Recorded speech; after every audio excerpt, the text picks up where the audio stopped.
بسم الله الرحمن الرحيم الحمد لله رب العالمين والصلاة والسلام على أشرف المرسلين وعلى آله وصحبه أجمعين فأعوذ بالله من الشيطان الرجيم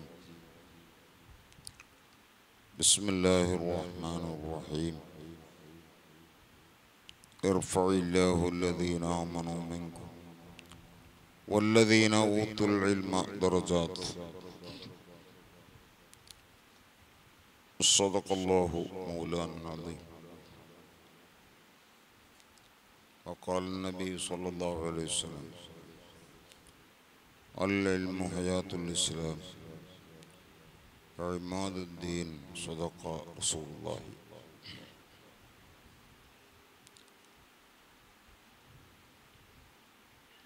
ഏറ്റവും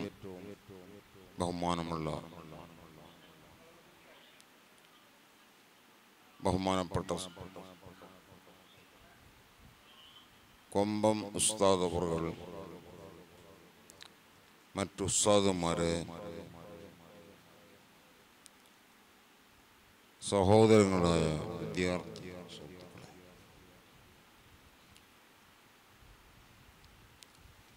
വിവിധ വിഷയങ്ങൾ വെച്ച് പലരും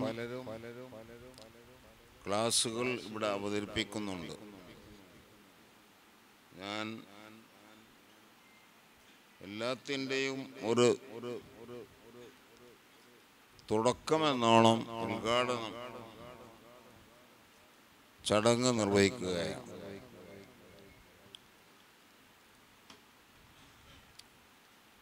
അല്ലാഹു സുബ്ഹാനഹു വ തആല വലിയ ബറക്കത്തുള്ള ഒരു മജ്ലിസായി നമ്മുടെ ഈ മജ്ലിസ് കബൂൽ ചെയ്യട്ടെ.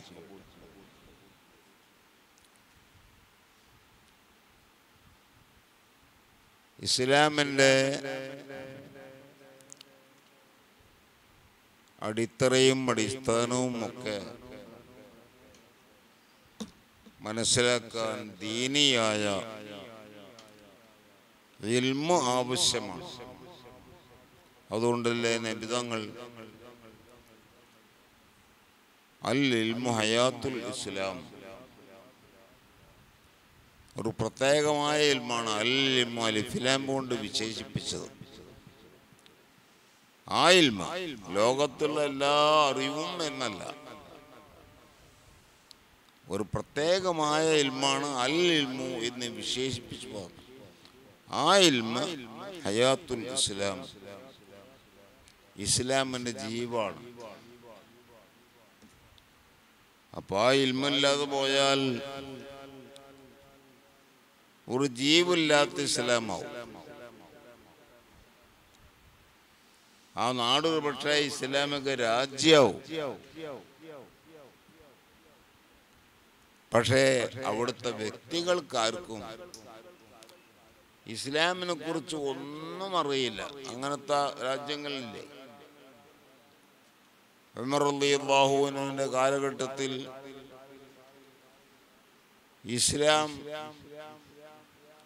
അവിടെ എത്തി. ആ നാട്ടിലെ ജനങ്ങളിൽ 98% ജനങ്ങളും മുസ്ലിങ്ങളായിരുന്നു.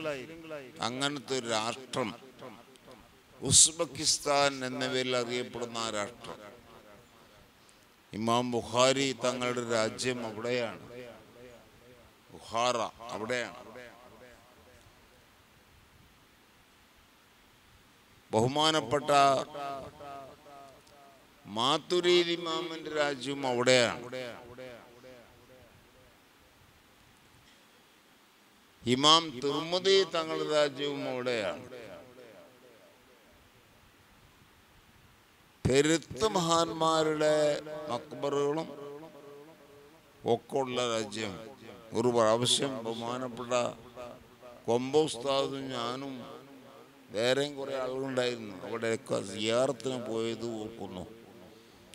ആ രാജ്യം ഉമർ റളിയല്ലാഹു അൻഹുവിന്റെ കാലത്ത് ഇസ്ലാം അവിടെ വന്നിട്ട് ഇസ്ലാമികമായി മാത്രം പോയിരുന്ന രാജ്യം അടുത്ത കാലം ഒരു 100 കൊല്ലം തോളമായിട്ടുണ്ടാവും തനിച്ച ഒരു അമുസ്ലിം രാജ്യം പോലെ. അവിടുത്തെ ജനങ്ങൾക്ക് ഒന്നും അറിയില്ല, ഇസ്ലാമികമായി ഒന്നും അറിയില്ല എന്ന് പറഞ്ഞാൽ നിസ്കരിക്കാനും അറിയില്ല. അവിടെ ആ വക പരിപാടി ഒന്നുമില്ല. ഇങ്ങനെ ആയിത്തീർന്ന എന്താ? അൽ ഇൽമു ഹയാത്തുൽ ഇസ്ലാം എന്ന് റസൂൽ പറഞ്ഞ ആ ഇൽമില്ലാതെ പോയി. അവിടുത്തെ ജനങ്ങൾക്ക് ആ ഇൽമില്ല, അവർക്ക് ഇസ്ലാമിനെ കുറിച്ച് ഒന്നും അറിയാതെ പോയി. കാരണം ജീവില്ലാത്ത ഒരു ശവമായിട്ടാണ് ഓരോ ദീൻ അവിടെ നിൽക്കുന്നത്. പേരിനെങ്ങനെ പറയാം, മുസ്ലിങ്ങളാണ്. പക്ഷേ ഇസ്ലാമിന്റെ ഒരു സംഗതി പോലും നടക്കുന്നില്ല. അപ്പൊ നമ്മളെ കയറിലൊക്കെ കണ്ടാൽ അൽഹംദുലില്ലാഹ് സുമ്മ അൽഹംദുലില്ലാഹ്, ഇസ്ലാമികമായ രാജ്യമാണ് കേരളം എന്ന് പറയേണ്ടത്. അത് പോയി കണ്ടുവന്നവരാണ്. ഇത് നമ്മൾ കേറിട്ട് കണ്ട സംഗതിയാണ്. അപ്പൊ റസൂലുള്ളാഹി പറഞ്ഞത് എത്ര 100%, 110% നമുക്ക് ബോധ്യപ്പെടാൻ പറ്റുന്ന സത്യമാണ്. ഇൽമില്ലാതെ പോയാൽ ആ ഇസ്ലാമിന് ജീവില്ല. അതുകൊണ്ട് ഇൽമു വേണം.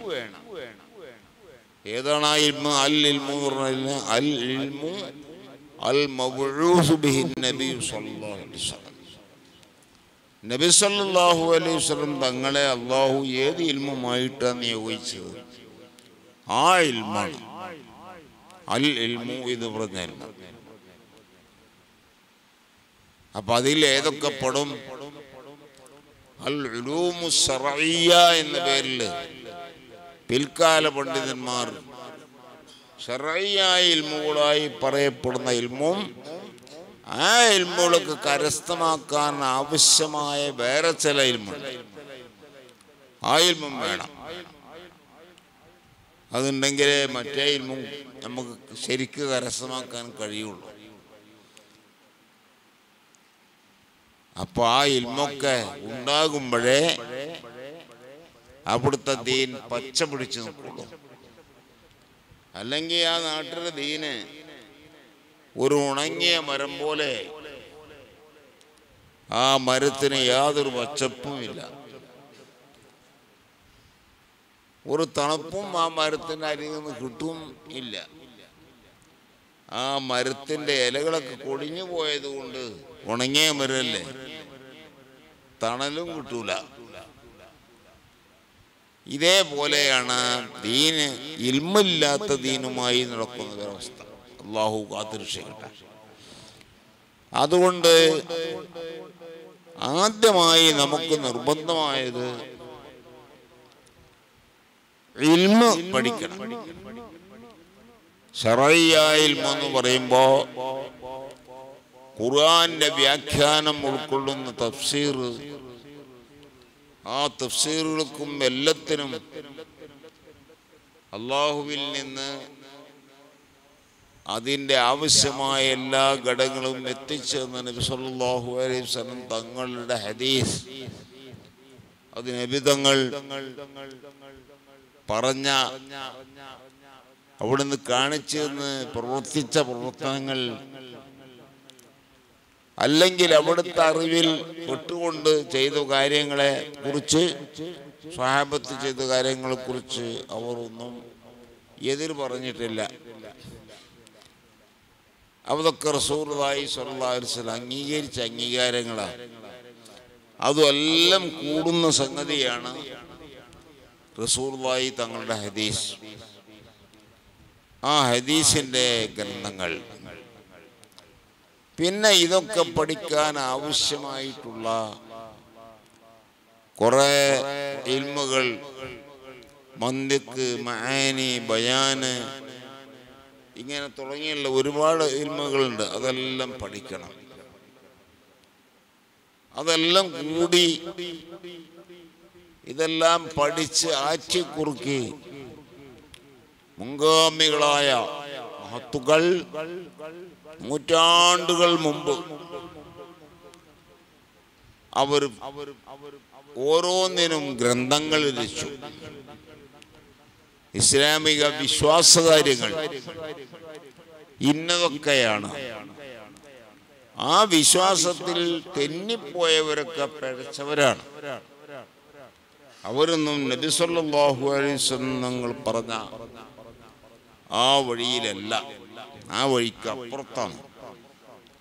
അതുകൊണ്ട് യഥാർത്ഥ ദീനും അതിൻ്റെ പുറത്തുള്ളതും കല്ലും നെല്ലും വേർതിരിച്ച് മനസ്സിലാക്കാൻ പറ്റും വിധം A to Z കാര്യങ്ങൾ, വിശ്വാസ കാര്യങ്ങൾ ക്രമീകരിച്ച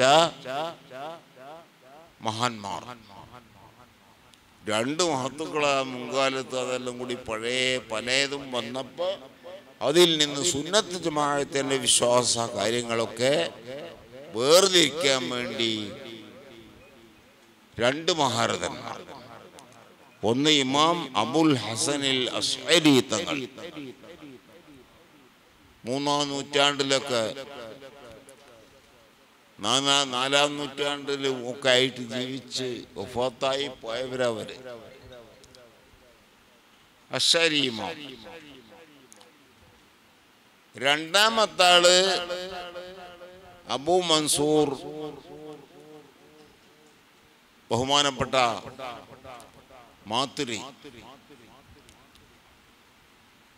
മാതുരിദി ഇമാം. ഈ രണ്ട് മഹത്തുക്കളുടെ വഴിയാണ് സുന്നത്ത് ജമാഅത്തിന്റെ വഴികൾ. ശേഷക്കാരായ ആയിരക്കണക്കിന് പണ്ഡിതന്മാർ കൂടി സമ്മതിച്ച് ഇജ്മാഅ സംഗതിയാണ് ഈ രണ്ട് മസ്ലക് വഴികൾ. ഒന്ന് അശ്അരിയ, മറ്റൊന്ന് മാതുരിദിയ. നാമൊക്കെ അശ്അരികളാണ്. അബുൽ ഹസൻ അശ്അരി തങ്ങളുടെ അനുയായിത്വമാണ്.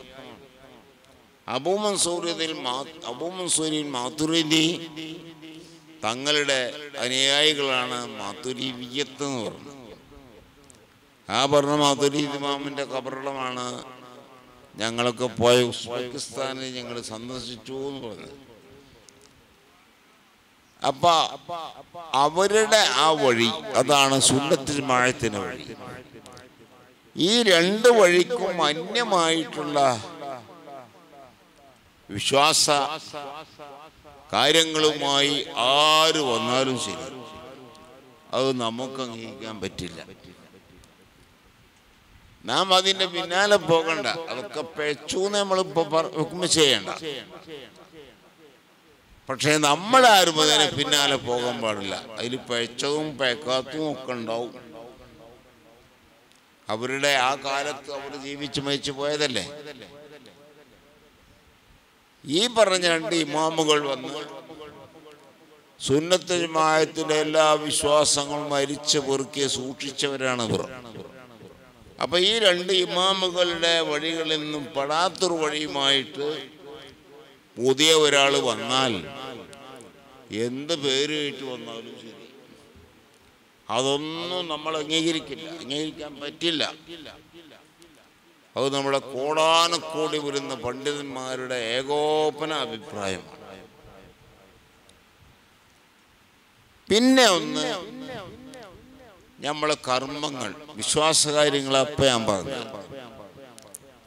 നമ്മൾ കർമ്മങ്ങൾ എന്ന് പറഞ്ഞാൽ നിസ്കാരം തൊട്ട് എല്ലാ നിസ്കാരത്തിന് മുമ്പ് അതിനാവശ്യമായ ഒരുപാട് സംഗതികളില്ലേ. ചെറിയ ശുദ്ധിയിൽ നിന്ന് ശുദ്ധിയാക്കുക, വലിയ ശുദ്ധിയിൽ നിന്ന് ശുദ്ധിയാക്കുക. അപ്പോ കുളി, ഇത് രണ്ടിനും ഷർത്തായ വെള്ളം ഏത് വെള്ളമായിരിക്കണം? ഓർക്കേണ്ട വെള്ളം, അതുപോലെ കുളിക്കേണ്ട വെള്ളം. ആ വെള്ളം എടുക്കുന്ന പാത്രം ഏതൊക്കെ പാത്രം നമുക്ക് ഉപയോഗിക്കാൻ പറ്റും, പറ്റാത്ത പാത്രം ഏതാണ്? അവിടെ മുതൽക്ക് അവരുടെ ചർച്ച ആരംഭിക്കുകയാണ്. അപ്പൊ ഫിഖിന്റെ കിതാബൊക്കെ നോക്കി നിങ്ങൾ, ബാബുൽ ആനിയത്ത്, പാത്രങ്ങളെ സംബന്ധിച്ച് പറയുന്ന അധ്യായം അങ്ങനെ കാണാം. അല്ലെങ്കിൽ ബാബുൽ മിയാഹി, വെള്ളങ്ങളെ പറ്റി പറയുന്ന അധ്യായം. ഏതൊക്കെ അർത്ഥത്തിലുള്ള വെള്ളം നമുക്ക് ശുദ്ധി വരുത്താൻ പറ്റും, പറ്റാത്ത വെള്ളം ഏതൊക്കെയാണ്, അപ്പൊ തുടങ്ങിയുള്ള സംഗതികളൊക്കെ അവിടെ ചർച്ച വരും. അങ്ങനെ വളരെ ആ വിഷയത്തിൽ പൂർവികരായ പണ്ഡിതന്മാർ നടത്തി. അതെല്ലാം ഉല്ലേഖനം ചെയ്യപ്പെട്ട ഗ്രന്ഥങ്ങൾ എത്രയാണ് നമുക്ക്. ഇമാം ഗസാലി രചിച്ച ഒരു വലിയ ഗ്രന്ഥമാണ് ബസീത്ത്. ആ ബസീത്തിന് ബഹുമാനപ്പെട്ട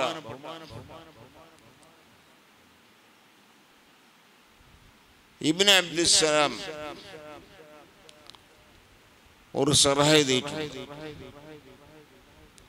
ആ ശറഹ് അല്ല, ശറഹല്ല, ബഹുമാനപ്പെട്ടവർ എഴുതിയ അതിൽ നിന്നെല്ലാം ഉഴയിച്ചെടുത്ത സംഗതികളാണ്. അത് ഗസാലി ഇമാമിന്റെ ശറഹ്. ഗസാലി ഇമാം എഴുതിയ കിതാബിന്റെ ബസീത്തിന്റെ ശറഹ്. എത്രയാണത്? 200 വാല്യാണ്.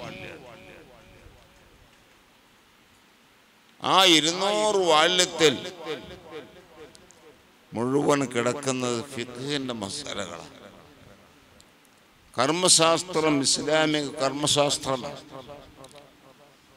ഇബ്നു റിഫാഅത്തിന്റെ കിതാബ്, ഇബ്നു അബ്ദുസ്സലാം അല്ല, തെറ്റിപ്പോയതാ. ഇബ്നു റിഫാഅത്ത് എഴുതിയ കിതാബാണ് ആ ശറഹ്. അപ്പ അത്രയും വലിയ പണ്ഡിതന്മാർ അവർ എഴുതി വെച്ച ഫിഖ്ഹിന്റെ കിതാബുകൾ എത്ര വലുതാണ്. 200 വാല്യമുള്ള കിതാബ് എന്ന് പറഞ്ഞാൽ കുറേ ഇൽമതിലുണ്ട്. അത് പിന്നെ ചുരുക്കി പലരും ചുരുക്കി എടുത്തു. ഇമാം നബവി തങ്ങൾ അവസാനം നമുക്ക് എഴുതി തന്ന ഒരു കിതാബാണ് കാഴ്ചയിൽ ചേർത്ത മിൻഹാജ്. ആ മിൻഹാജിനെ എത്രയോ ആളുകൾ ശറഹ് എഴുതി. അതിൽ ഏറ്റവും വലിയൊരു ശറഹാണ് നമ്മളെ കിതാബ്, ഓതുന്ന കിതാബാണ് തുഹ്ഫത്തുൽ മുഹ്താജ് ഇലാ ശറഹിൽ മിൻഹാജ്. 10 വാല്യങ്ങളുള്ള ഇബ്നു ഹജർ തങ്ങളുടെ തുഹ്ഫത്തുൽ മുഹ്താജ്. ഇങ്ങനെ ഫിഖ്ഹിന്റെ രംഗത്തേക്ക് ഇറങ്ങുമ്പോൾ എത്രയോ ആയിരക്കണക്കിന് ജിൽദുകൾ എഴുതപ്പെട്ട ഗ്രന്ഥങ്ങളാണ്. ഏറ്റവും സെറ്റ് കാര്യങ്ങളൊക്കെ അതിലുണ്ട്. അതാണ് നമ്മുടെ ഫിഖ്ഹ്. ഇപ്പൊ ഇന്ന് പുരോഗമിച്ച് ക്ലോണിങ്ങിന്റെ കാലഘട്ടമാണ്. പ്ലാസ്റ്റിക് സർജറി നടക്കുന്ന കാലഘട്ടമാണ്. ലിംഗമാറ്റത്തിൻ്റെയും അംഗമാറ്റത്തിൻ്റെയും കാലഘട്ടമാണ്. അത് സംബന്ധമായുള്ള ചോദ്യങ്ങൾ ധാരാളമുണ്ട്. ആ ചോദ്യങ്ങൾക്കൊക്കെ മഹത്തുക്കളായ ഇമാമുകൾ മുൻകാലത്ത് കൊടുത്തു വച്ച ജവാബ് തന്നെ മതിയായ ജവാബ് ഇന്നും ഈ പുതിയ കാലത്ത് നോക്കുമതി. കാരണം അവർ പറഞ്ഞതിൽ അതെല്ലാം ഉൾപ്പെടും.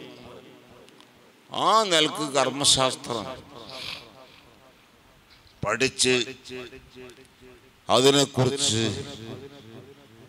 ഗ്രന്ഥങ്ങൾ എഴുതി ആ ഫിഖ്ഹിന്റെ സംഗതികളെല്ലാം ക്രോഡീകരിച്ച് വെച്ചിട്ടുണ്ട്. അപ്പോൾ ഒരു സംഭവവും അവർ പറഞ്ഞു വച്ചതിൽ പെടാതെ ഒന്നും ഇനി വന്നിട്ടില്ല, വരികയും ഇല്ല.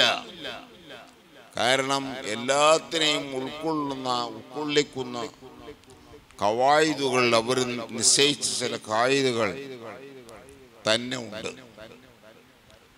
അപ്പൊ എല്ലാ സംഗതിയും അവർ അതിൽ നിന്ന് മനസ്സിലാക്കിയെടുക്കും.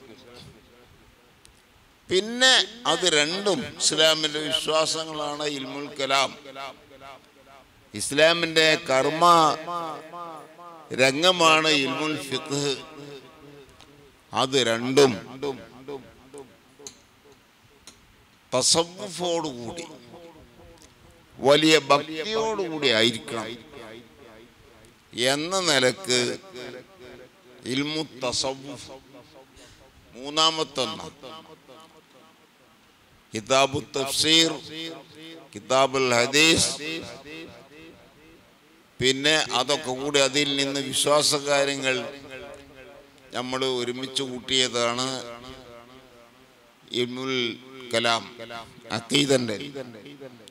അതിൽ നിന്ന് കർമ്മപദ്ധതികൾ ഒരുമിച്ച് കൂട്ടിയതാണ് ഇൽമുൽ ഫിഖ് കർമ്മശാസ്ത്ര. അതിലെ മൂന്നാമത്താണ് തസവ്വുഫ്. ആ തസവ്വുഫ് ഇന്നിപ്പത് വലിയൊരു ഭാഗമായി അതുമായി വരുന്ന കുറേ ആളുകളുണ്ട്. അതിൽ ചില കള്ളനാണയങ്ങളും വരും, കള്ള തസവ്വുഫ് വരും.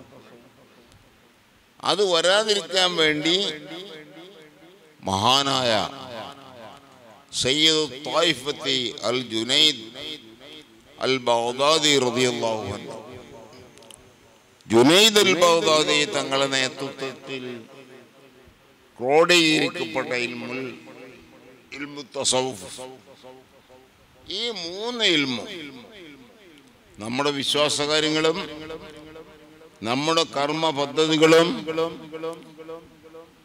അത് രണ്ടിലും ഇഖ്ലാസ് ഉണ്ടാക്കി തീർക്കാൻ ആവശ്യമായ തസവ്വുഫ് അതും എല്ലാം മുദവ്വനാണ്. മുദവ്വൻ എന്ന് പറഞ്ഞാൽ A to Z ക്രമീകരിക്കപ്പെട്ടിരിക്കുന്നു, ഒന്നും ഒഴിഞ്ഞു പോയിട്ടില്ല, അതിനെപ്പറ്റി പറയാതെ പോയിട്ടില്ല. അതെല്ലാം നമ്മുടെ ഈ പറയപ്പെട്ട വിഷയങ്ങളിലൊക്കെ പെടും.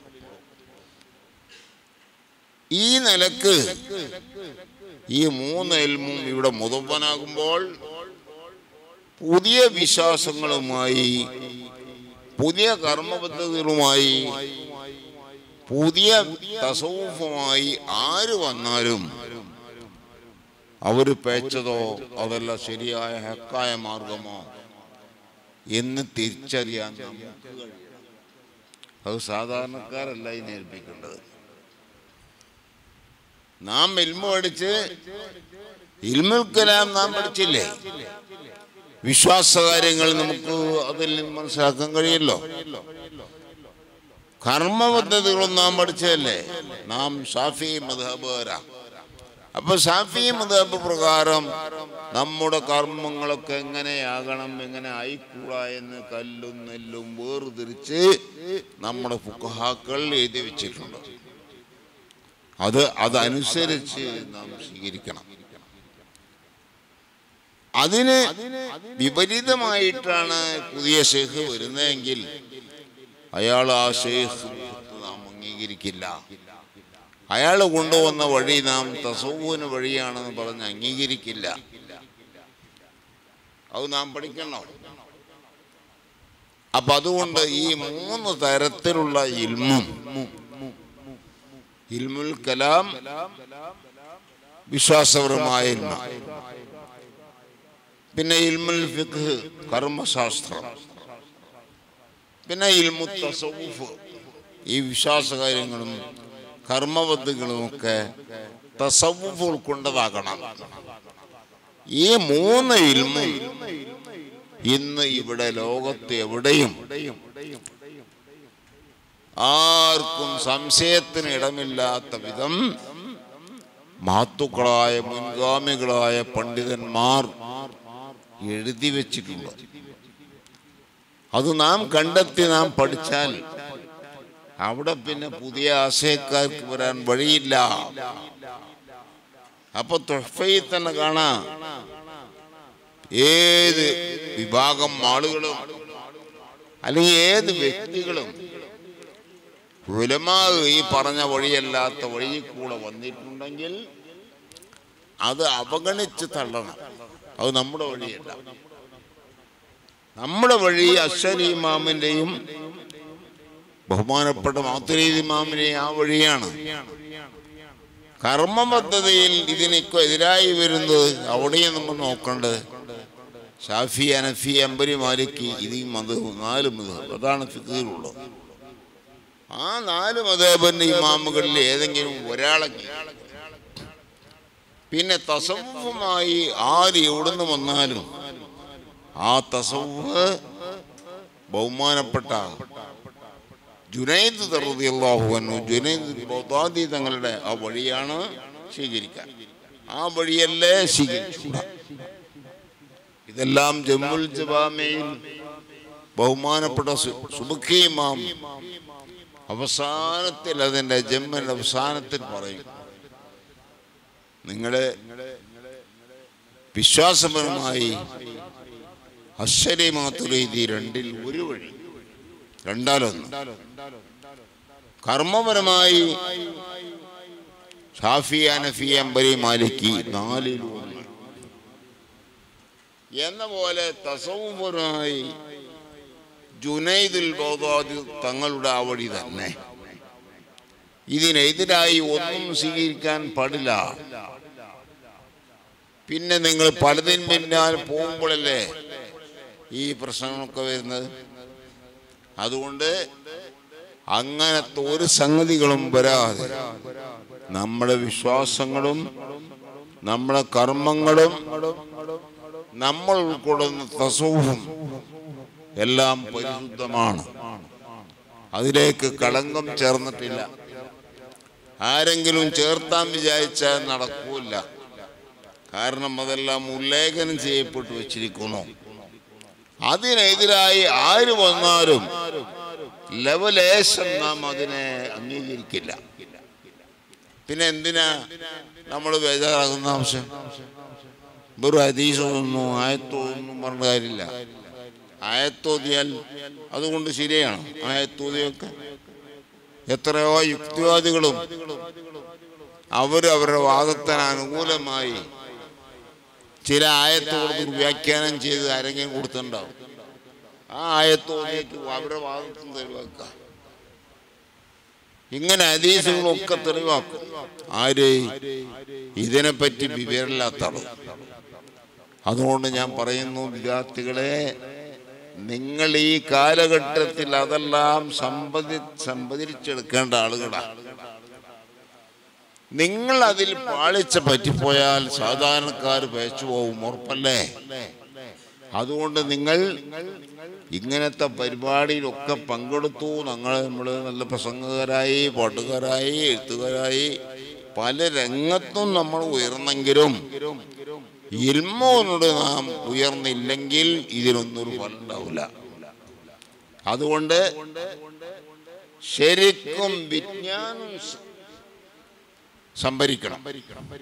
അറിവ്, വിശ്വാസപരമായ അറിവും കർമ്മപരമായ അറിവും തസവ്വുഫിന്റെ കാര്യങ്ങളും ഒക്കെ സവിസ്തരമായി നാം പഠിച്ചുണ്ടാക്കിയേ പറ്റൂ. അപ്പൊ നമ്മളെല്ലായിടത്തും ആവശ്യമുണ്ടാവും ജനങ്ങൾക്ക്. ജനങ്ങള് നമ്മളെ ഒന്നിനും വിളിക്കണില്ല എന്ന് പറഞ്ഞു പോകുന്നത് വിഡ്ഢിത്വമാണ്. ജനങ്ങൾക്ക് നമ്മളെ ആവശ്യമുണ്ട്. പക്ഷേ ആവശ്യം എല്ലായിടത്തേക്ക് നമ്മൾ ഉയരണം. ജനങ്ങൾ ആവശ്യപ്പെട്ട രീതിയിലേക്ക് നമ്മൾ ഉയർന്നില്ലെങ്കിൽ പിന്നെ നമ്മളെ കൊണ്ട് എന്ത് കാര്യം? ഒരു രാജ്യത്ത് നമ്മൾ നിൽക്കുമ്പോ ദീനീപരമായ എത്ര കാര്യങ്ങളുണ്ട്, അതിനൊക്കെ നമ്മളെ ആവശ്യമുണ്ടല്ലോ. പക്ഷെ അതിൽ ഒന്നും നമ്മൾ നേടിയിട്ടില്ലെങ്കിൽ പിന്നെ അവരുടെ ആവശ്യം എങ്ങനെ നടക്കും? ഒരു നാട്ടില് കുട്ടികളുണ്ട്, അവരെ പഠിപ്പിക്കാൻ നല്ല ഉസ്താദ് വേണം. അപ്പൊ കിതാബ് ഇരുന്ന ഒരു മൂലയിൽ വേണമെന്ന് പറഞ്ഞാൽ കിതാബ് ഇരുന്ന മൂലയില്ല. അപ്പൊ എന്ത് ചെയ്യും? എന്ന പോലെ ഈ നാട്ടിൽ പല ജനങ്ങളും വന്ന് വഹാബിയും മൗദൂദിയും പല നിലക്കുള്ള ആശയക്കാരും ഒക്കെ വന്ന് അവർ പ്രസംഗിക്കുന്നു, ക്ലാസ് എടുക്കുന്നു. അങ്ങനെയൊക്കെയായപ്പോൾ നാട് ഒട്ടാകെ അലങ്കോലപ്പെട്ടു. നാട്ടിലെ സമാധാനവും ഐക്യമൊക്കെ പോയി. ആ സമയത്ത് നമുക്കെന്തെങ്കിലും പറയാൻ വിവരം വേണ്ടേ? പ്രസംഗ കഴിവ് വേണ്ടേ? അപ്പൊ പഠിച്ച് അതെല്ലാം നാം സംഭരിക്കണം. ഇതൊന്നും ഇല്ലാതിരിക്കുമ്പോ ദീനിന്റെ ശത്രുക്കൾ ഏത് ഭാഗത്തിലൂടെ വന്നാലും അവര് ശത്രുക്കളാണ്, സുന്നത്ത് ജമാഅത്തിന്റെ വിരോധികളാണ്. ഇന്ന വിഷയത്തിലൊക്കെ അവർ സുന്നത്ത് ജമാഅത്തിന്റെ അഭിപ്രായത്തോട് വിയോജിപ്പ് കാണിച്ചിരിക്കുന്നു, ഇക്കാരണത്താൽ അവർ ശരിയല്ല എന്ന് പറയാൻ നമുക്ക് കഴിയണമെങ്കിൽ നാം പഠിക്കണം. അപ്പൊ ഇൽമുകൾ കരസ്ഥമാക്കണം. വെറും ഒരു ഒച്ചപ്പാട് മാത്രം ഉണ്ടായ പോരാ, പ്രസംഗിക്കാനറിയാം, പക്ഷെ എന്താ പ്രസംഗിക്കേണ്ടതെന്ന് അറിയില്ല. അതുകൊണ്ട് കാര്യമുണ്ടോ? പ്രസംഗിക്കാനുള്ളത് നമ്മൾ പഠിക്കണം. പഠിച്ചത് ജനങ്ങൾക്ക് മനസ്സിലാക്കി കൊടുക്കാൻ നമുക്ക് ആ പ്രസംഗം കൊണ്ട് കഴിയണം. അതൊക്കെ പൂർണ്ണമായും തസവ്വുഫിൽ അധിഷ്ഠിതമാകണം. ആ നിലക്ക് ഈ സംഗതികളൊക്കെ കൊണ്ടുപോകണമെങ്കിൽ നമ്മൾ പഠിക്കുന്ന കാലത്ത് തന്നെ ഇതൊക്കെ ശ്രദ്ധിച്ചുകൊണ്ട് പഠിച്ചാൽ പിന്നെ ആ കാലങ്ങളൊന്നും നമുക്ക് വെറുതെ ആയി പോവില്ല, അന്യാധീനപ്പെട്ടു പോവില്ല. നമ്മൾ ചെലവാക്കിയ ഓരോ നിമിഷവും വലിയ വലിയ മൂല്യമുള്ള സമയങ്ങളായി നമുക്ക് കാണാൻ കഴിയും. അല്ലാഹു തൗഫീഖ് ചെയ്യട്ടെ. അതുകൊണ്ട് ഞാൻ നീട്ടി സംസാരിക്കുന്നില്ല. ഇവിടെ ഇനി നടക്കുന്ന ഓരോ ക്ലാസ്സുകളും പല വിഷയങ്ങളെ കുറിച്ചും അതൊക്കെ എടുക്കുമ്പോൾ പ്രധാനമായും നാം അതിൽ പഠിക്കേണ്ട സംഗതികളൊക്കെ നോട്ട് ചെയ്യണം. അവർ പറഞ്ഞ ഗ്രന്ഥങ്ങളും അല്ലെങ്കിൽ ആ ഗ്രന്ഥത്തിന്റെ പേജും പുറക്കെ പറഞ്ഞത് അപ്പം തന്നെ കുറിച്ച് വെക്കണം. നമ്മളൊക്കെ നിങ്ങളെ പ്രായത്തിൽ അങ്ങനെ നമ്മളിതൊക്കെ പഠിച്ചു. വലിയ വലിയ ഉസ്താദ്മാർ പ്രസംഗിക്കുമ്പോൾ അവർ പറയും, നമ്മൾ എഴുതി വെക്കും. അവർ പറഞ്ഞ ഓരോ വിഷയം ആ കിതാബിൽ നിന്ന് ഉദ്ധരിക്കുമ്പോൾ ആ കിതാബിൻ്റെ പേരും പേജും വാല്യവും ഒക്കെ എഴുതി വെക്കും. എന്നിട്ട് പിന്നെ നമ്മൾ ദർസിൽ പോയതിന് ശേഷം ആ കിതാബൊക്കെ എടുത്ത് നോക്കും. അപ്പം ഉറപ്പായി ഈ നിലയിലായിരിക്കണം. ഇതൊരു കേൾവി മാത്രമായി, നിങ്ങളെ കേൾവിക്കാരായി വന്നു, അങ്ങനെ കേട്ട് കാണാൻ പോയി, അതുപോരാ. ഇതൊക്കെ കേട്ട് പഠിച്ച് അതൊക്കെ അതിൻ്റെ ആ അടിസ്ഥാന രേഖ പ്രകാരം തന്നെ പഠിച്ച് ശരിയാക്കി വെക്കണം. അപ്പൊ പിന്നെ നമുക്ക് ഓരോ പ്രയാസം വരില്ല. ആ കാര്യങ്ങളൊക്കെ നമ്മൾ പഠിച്ചിട്ടുണ്ടാവുമല്ലോ.